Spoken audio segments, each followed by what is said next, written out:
আজকে করব 4 নম্বর স্কুল ছাত্র নন্দলাল ইনস্টিটিউশন।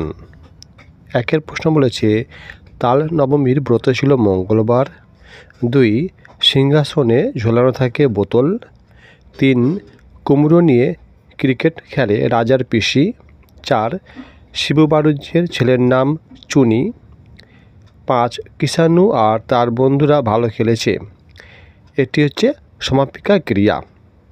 6, সর্বনাম পদ বসে বিশেষ্যের পরিবর্তে, মানে হচ্ছে প্রণয়ন বসে নাউনের পরিবর্তে। 7, পেট কাটার চার দেয়ালের বন্ধু হলো আকাশ। 8, আকাশের 2 বন্ধু গল্পটি লিখেছেন শৈলেন ঘোষ। 9, শব্দগুলির মধ্যে কোনটি অব্যয় পদ? এটা হচ্ছে আর। 10, একটি উত্তম পুরুষের উদাহরণ হলো আমাদের। 11, মাস্টারদা সূর্য সেন অঙ্কের শিক্ষক ছিলেন। এবার যে 2-এর প্রশ্নগুলো আছে সেগুলো আমি টাইপ করে লিখেছি, চলো সেটা দেখিয়ে দিই। 2-1, ছোটদের প্রিয় চরিত্র ঘনাদা কার সৃষ্টি? উত্তর, ছোটদের প্রিয় চরিত্র ঘনাদা প্রেমেন্দ্র মিত্রের সৃষ্টি। 2, মাস্টারদার প্রিয় কবি কে?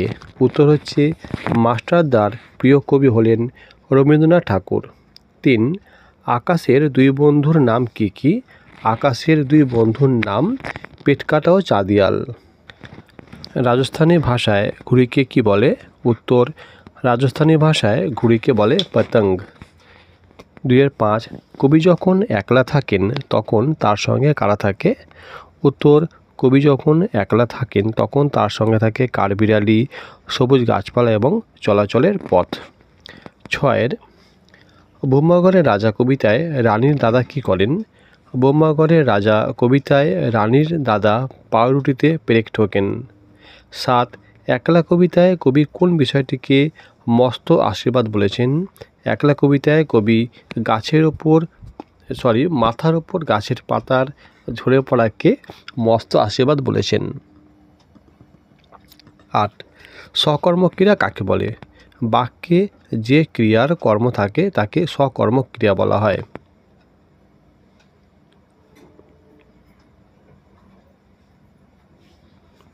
যেমন আমি বই পড়ি, যেহেতু এই বাক্যটিতে কর্ম হচ্ছে বই, তাই এটি সকর্মক্রিয়া। অসমাপিকা ক্রিয়ার উদাহরণ দাও। বলছে, যে ক্রিয়ার দ্বারা মনের ভাব সম্পূর্ণ প্রকাশ পায় না তাকে অসমাপিকা ক্রিয়া বলা হয়। যেমন রাম বাড়ি গিয়ে পড়তে বসলো, এখানে গিয়ে হলো অসমাপিকা ক্রিয়া। এখানে দেখো কোশ্চেন আছে, উদাহরণ চেয়েছে, আমি সংজ্ঞাটাও দিয়ে দিয়েছি। পরীক্ষায় যদি সংজ্ঞা দেয় তোমরা সংজ্ঞাটাও লিখবে। পুরুষ কত প্রকার ও কী কী? পুরুষ 3 প্রকার, উত্তম পুরুষ, মধ্যম পুরুষ এবং প্রথম পুরুষ। প্রথম পুরুষ কাকে বলে? বক্তা যখন অনুপস্থিত কারো সম্পর্কে কোনো কিছু বলে তখন ওই অনুপস্থিত ব্যক্তি বা বস্তুর নাম অথবা নামের পরিবর্তে অন্য যে সর্বনাম পদ ব্যবহার করে তখন তাকে প্রথম পুরুষ বলে, যেমন সে, তারা ইত্যাদি। এবার একটু বড় প্রশ্ন। 3-1, কাপ কাঠি কি? এটি ছিটকে গেলে ঘুড়ির কী অবস্থা হয়? কাপ কাঠি হলো ঘুড়ির মাঝখানে উপরের দিকে যে ধনুকের মতো কাঠি থাকে সেটি। এটি ছিটকে গেলে ঘুড়ি আর কোনো মতেই উঠতে পারে না। 2, ভরা বর্ষায় ক্ষুদিরাম ভট্টাচার্যের সংসার কীভাবে চলতো? ক্ষুদিরাম ভট্টাচার্য সামান্য আয়ের গৃহস্থ, জমি জমা থেকে সামান্য কিছু আয় এবং 2-4 ঘর যজমানের বাড়ি ঘুরে ঘুরে অনেক কষ্টে তার সংসার চলে। বর্ষাকালে তার বাড়িতে 2 দিন হাঁড়ি চলে না। বর্ষায় যজমানের বাড়ি থেকে যে কটি ধান এসেছিল তা ফুরিয়ে গেছে। ভাদ্রের শেষে আউশ ধান চাষিদের ঘরে উঠলে তখন কিছু ধান ঘরে আসবে এবং ছেলেমেয়েরা দুবেলা পেট পুড়ে খেতে পাবে, এই আশাতেই তার দিন কাটে। সাজিয়ে লেখো, একটা মঙ্গলবার একটা অন্যমনস্ক। আমি লিখে দিচ্ছি উত্তরটা। বাক্য রচনা, একলা এবং গৃহস্থ। একলা হচ্ছে গণেশ আজ একলা স্কুল যাচ্ছে। গৃহস্থ বাড়িতে আজ পুজো থাকায় সবাই খুব ব্যস্ত আছে। যজমান এর অর্থ হচ্ছে যজ্ঞকারক, অর্থাৎ যিনি যজ্ঞ করান বা পুজো করান। ইতস্তত সেটা হচ্ছে সংশয় বা দ্বিধা। এবার হচ্ছে একটু বড় প্রশ্ন। এই ঘটনা নিয়ে মোহনের মনে কোনো দুঃখ হলো না। এখানে কোন ঘটনার কথা বলা হয়েছে? ঘটনাটি মোহনের কিরূপ মানসিকতা পরিচয় দেয়? ঘটনাটি হলো, যখন স্কুল ইন্সপেক্টর সবাইকে 5টা করে বানান লিখতে দিয়েছিলেন, তার মধ্যে মোহন ছাড়া সবার বানান ঠিক হয়েছিল। এতে শিক্ষকমশাই মোহনের ওপর খুব রেগে গিয়েছিলেন, কারণ মোহন মাস্টারমশাইয়ের কথা মতো পাশের ছেলে থেকে কপি করেনি। এর থেকে মোহনের সততার পরিচয় পাওয়া যায়। মোহন অর্থাৎ মোহনদাস করমচাঁদ গান্ধী বা মহাত্মা গান্ধী প্রথম থেকেই সৎ ছিলেন, ছোট থেকেই। 4-2-টা ব্রহ্মগড়ের রাজা কবিতায় সেখানকার মানুষ ও নিয়মকানুনের সম্পর্কে লেখো। সুকুমার রায়ের লেখা বোম্বাগড়ের রাজা কবিতাটি খুব মজার। এখানে অনেক মজার মজার নিয়মকানুন আছে। কবিতাটিতে যেসব মানুষজনের নিয়মকানুনের কথা বলা হয়েছে তাদের সবটুকুই অদ্ভুত ধরনের। এখানে রাজামশাই আমসত্ত্ব ভাজা সবসময় ছবির প্রেমে বাঁধিয়ে রাখেন। রানীর মাথায় সারাদিন বালিশ বাঁধা থাকে। রানীর দাদা পাউরুটিতে ব্রেক ঠোকে। সর্দি কাশি হলে সেখানকার লোকেরা ডিগবাজি খায়। জ্যোৎস্না রাতে সবাই চোখে আলতা মাখে। ওস্তাদেরা মাথায় ঘাড়ে লেপ মুড়ি দেয়। পণ্ডিতেরা টাকের ওপর ডাকটিকিট মারে। ঘিয়ের মধ্যে ট্যাকে ঘড়িটা ডুবিয়ে রাখে। শিরিষ কাগজ দিয়ে রাজা বিছানা পাতে। এছাড়া মন্ত্রী, রাজার পিসি, খুড়ো এরাও নানান অদ্ভুত ধরনের কাজ করে। পরের প্রশ্ন, কে কিভাবে জটি পিসিমাকে তাল জোগাড় করে এনে দিয়েছিল? গোপাল খুব ভোরবেলা ঘুম থেকে উঠে টিপ টিপ বৃষ্টির মধ্যে তালদিঘির ধারে তাল কুড়োতে যায়। তালদিঘির মাঠে ছিল 1 হাঁটু জল আর কাদা। সেই সব পেরিয়ে গোপাল তার সাধ্যমতো 2টো তাল সংগ্রহ করে জটি পিসিমাকে এনে দিয়েছিল। এবার হচ্ছে পরেরটা 5-1 অনুচ্ছেদ রচনা বাংলা উৎসব। একটা কথা প্রায় শোনা যায়, বাংলার 12 মাসে 13 পার্বণ।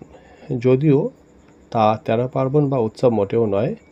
বাঙালি তাদের উৎসবে সবাইকে যোগ দিতে আহ্বান জানায়। তারা এই মহান কথাটি মনে প্রাণে মেনে চলে। ধর্ম যার যার, বাংলার উৎসব হলো সবার। বাংলাতে সারা বছর জুড়ে প্রচুর পরিমাণ উৎসব পালন করা হয়ে থাকে। সমগ্র বাংলার উৎসবগুলিকে কিছু ভাগে ভাগ করা হয়, যেমন সামাজিক উৎসব, ধর্মীয় উৎসব, পারিবারিক উৎসব, সাংস্কৃতিক উৎসব, জাতীয় উৎসব প্রভৃতি। সামাজিক উৎসব হলো সমাজের কিছু বা অনেক মানুষকে নিয়ে অনুষ্ঠিত এমন উৎসব, যেমন বাঙালির বিয়েবাড়ি, জামাই ষষ্ঠী, ভাইফোঁটা এগুলো। জাতীয় উৎসব হলো যেমন প্রজাতন্ত্র দিবস উদযাপন, স্বাধীনতা দিবস উদযাপন, রাখি বন্ধন, হোলি উৎসব ইত্যাদি। মানুষ হলো একটি সামাজিক জীব। সমাজে বিভিন্ন ধর্মের, বিভিন্ন ভাষাভাষীর, আবার আর্থিকভাবে বিভিন্ন মাপকাঠির মানুষ বাস করে। বাংলার উৎসব হলো একটি সেই জাদুমন্ত্র যা সমাজের সব মানুষকে একটি নিবিড় আত্মীয়তার যোগসূত্রে আবদ্ধ করে রাখতে সাহায্য করে। তাই আমরা বাংলার উৎসবগুলোকে পালন করব আমার জন্য, তোমার জন্য, আমাদের সকলের মঙ্গলের জন্য। পরের রচনা হচ্ছে অনুচ্ছেদ রচনা গাছ আমাদের বন্ধু। মানুষের বন্ধু শুধু মানুষ নয়, প্রকৃতি মানুষের এক বড় বন্ধু। মানুষ বা যে কোনো প্রাণী বেঁচে আছে প্রকৃতির উপর নির্ভর করে।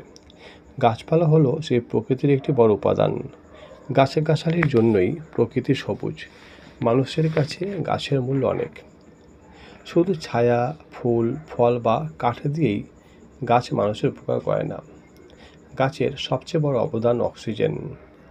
এই গ্যাস ছাড়া মানুষ বাঁচতে পারে না। এটা কৃত্রিমভাবে তৈরি করে প্রকৃতিতে যোগান দেওয়া সম্ভব নয়। একমাত্র গাছই অনবরত অক্সিজেন বাতাসে যোগান দিয়ে চলেছে। শুধু তাই নয়, প্রকৃতি থেকে কার্বন ডাইঅক্সাইড গ্যাস শুষে নিয়ে পরিবেশকে সুস্থ রাখে গাছ। কিন্তু আমরা লোভী মানুষেরা সম্পদের লোভে গাছ কেটে চলেছি, নির্বিচারে বন কেটে বসতি করে তুলেছি। বৃক্ষ হত্যায় মানুষের জুটি নেই, তাই আজ প্রকৃতির সর্বাঙ্গে দূষণ ছড়িয়ে পড়েছে। পরিবেশ তাই এত দূষিত যে তাতে মানুষের বাস করা অসম্ভব হয়ে উঠেছে। এটা হয়ে গেল আমাদের রচনাটা। এরপর আরেকটা রচনা আছে, একটি ভ্রমণ অভিজ্ঞতা।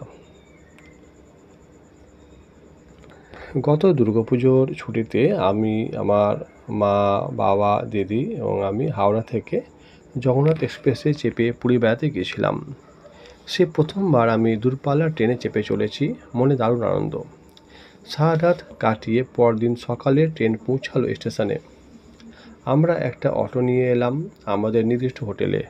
হোটেল থেকে সমুদ্র এবং পুরী জগন্নাথ দেবের মন্দির ভালোভাবে দেখা যায়। হোটেলে কিছুক্ষণ বিশ্রাম নিয়ে আমরা সমুদ্রে স্নান করতে গেলাম। এই প্রথম আমার সমুদ্র দেখা। তাল গাছের মতো বিশাল বিশাল ঢেউ দেখে আমি আশ্চর্য হয়ে গেলাম। স্নান সেরে হোটেলে ফিরে এসে খাওয়া দাওয়া সেরে বিকালে আবার গেলাম সমুদ্রের ওপর। শুকনো মাছ, কাঁকড়া, বড় বড় শামুক দেখে আশ্চর্য হয়ে গেলাম। পরদিন স্নান সেরে মন্দিরে পুজো দিয়ে ট্যুরিস্ট বাসে চেপে আমরা উদয়গিরি, খণ্ডগিরি, কোণারক প্রভৃতি দর্শনীয় স্থানগুলো দেখলাম। এখানকার মন্দিরের গায়ের শিল্পকার্য আমাকে অবাক করলো। 3 দিন পুরীতে কাটিয়ে কলকাতায় ফিরে এলাম। এখানে এসেও সমুদ্রের গর্জন যেন কয়েকদিন শুনতে পাচ্ছিলাম। আমার এই পুরী ভ্রমণের অভিজ্ঞতা সারা জীবন মনে থাকবে।